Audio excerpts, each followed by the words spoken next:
Saudara, terima kasih Anda masih bersama kami. Saudara, Komisi Pemilihan Umum atau KPU Provinsi Jawa Timur memastikan pendistribusian logistik tahap pertama pemilihan kepala daerah atau Pilkada 2024 di Kabupaten Ngawi selesai dilakukan.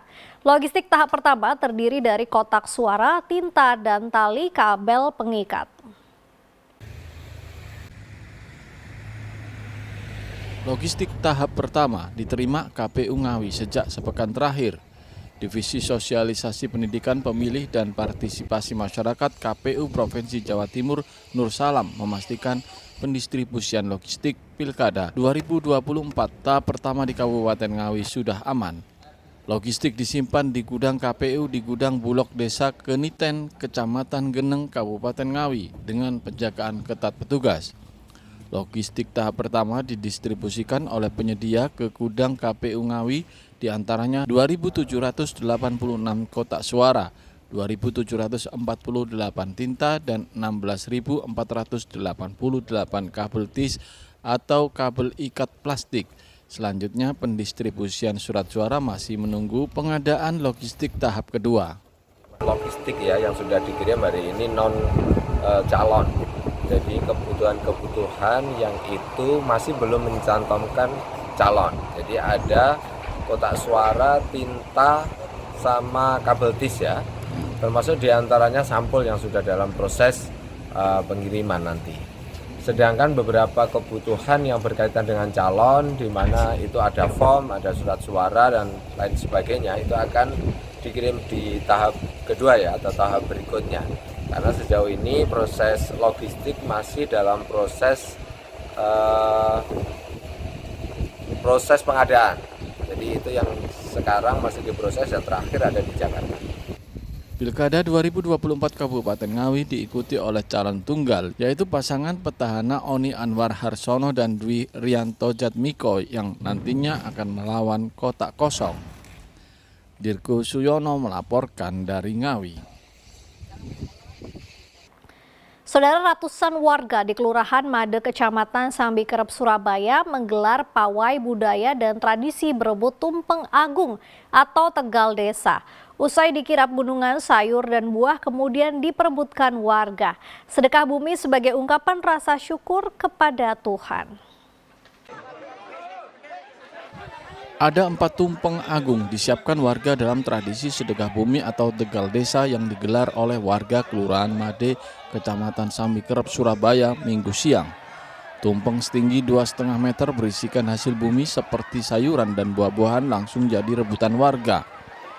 Meski panas dan harus berdesakan untuk mendapatkan hasil bumi ini, warga mengatakan senang karena bisa ikut melestarikan tradisi nenek moyang. Buah dan sayuran yang diperoleh juga diyakini bisa membawa rezeki. Ya. Mau dibuat apa ini? Buat masak. Kenapa kok ikut berebut terus habis itu mau ngambil seru? Oh, tradisinya ya. Mbak tadi gimana kabar desakan ngambilnya tadi? Desakan kotor semua. Dapat apa aja ini? Dapat sampai Sama-sama. Tradisi sedekah bumi ini digelar setiap tahunan sebagai wujud syukur kepada Tuhan Yang Maha Esa atas limpahan rezeki. Ini acaranya namanya Tegal Desa ya. Tegal Desa jadi ada rasa syukur kita kepada Allah Subhanahu wa taala yang telah memberikan kesehatan, rezeki, kebahagiaan. Jadi ini ungkapan sukacita warga Kelurahan Made seperti ini kurang lebihnya. Selain berebut tumpeng agung, rangkaian sedekah bumi ini juga digelar karnaval budaya, melibatkan ratusan warga untuk menampilkan kreasi busana adat tradisional berbagai daerah di Indonesia. Tak ketinggalan suasana semakin meriah saat penampilan ogo-ogo. Rahmat Hidayat melaporkan dari Surabaya. Saudara, ratusan off-roader dari berbagai daerah bersaing meramaikan Sidogiri Expedition Off-Road yang digelar para santri sebuah pondok pesantren di Pasuruan. Berbeda dengan gelar off-road pada umumnya, selain menguji adrenalin di jalur menantang, para peserta juga dibekali buku panduan beribadah di hutan.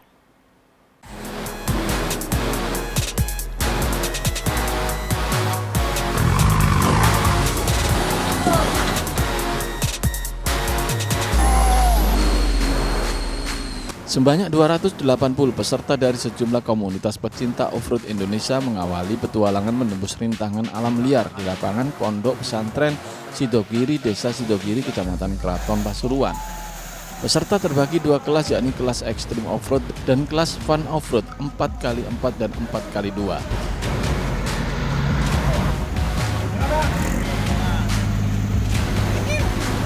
Perbedaan dalam gelaran off-road yang digelar para santri Pondok Pesantren Sidogiri ini, sebelum berangkat oleh panitia dibagikan buku panduan ibadah di hutan dengan harapan agar peserta tidak melupakan ibadah wajib sholat. Pada kelas ekstrim off-road terdapat 3 rintangan berat yang harus dilalui. Rintangan pertama adalah menyusuri sungai sejauh 1 km, melewati gunungan batu dan jalan sempit, dan terakhir lintasan terjal dengan kemiringan nyaris 45 derajat.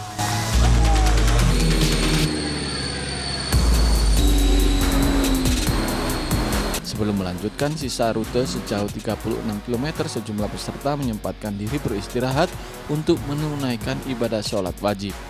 Menurut panitia penyelenggara, off-road yang digelar para santri ini sekaligus sebagai upaya menghilangkan stigma negatif bahwa pesantren itu adalah kelompok eksklusif. Event ini rutinan, ini Sidogiri Off-Road Expedition yang ketiga, bersamaan dengan milad Pondok Pesantren Sidogiri yang ke-288 tahun. Jumlah peserta 280, ada 213 ekstrim dan 67 fun, seperti itu. Apa kelebihan dari off-road di ini nih? Pertama, kita pengen nunjukin, ini kan pesantren pertama mungkin yang ada ini event off-road. Jadi pengen nunjukin bahwa pesantren bisa berdiri dengan siapapun, kemudian bisa bersilaturahim dengan semua kalangan. Pesantren tidak eksklusif, seperti itu.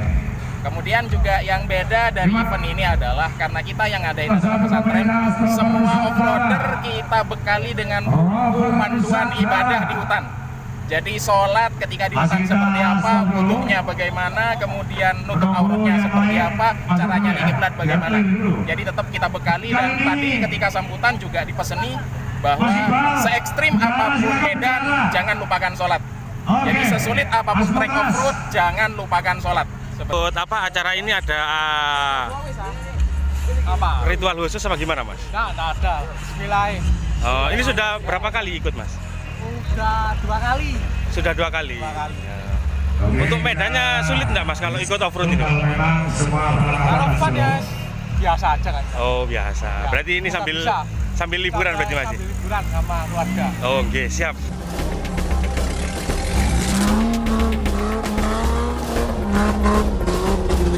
Karena cukup menarik, beberapa peserta bahkan telah lebih sekali mengikuti Sidogiri Off-Road yang sudah digelar 3 tahun berturut-turut itu. Selain rute dan trek yang menantang, tingginya animo peserta dalam Sidogiri Off-Road ini juga karena hadiah besar yang menanti bagi para juaranya. Dendi Arkofor melaporkan dari Pasuruan.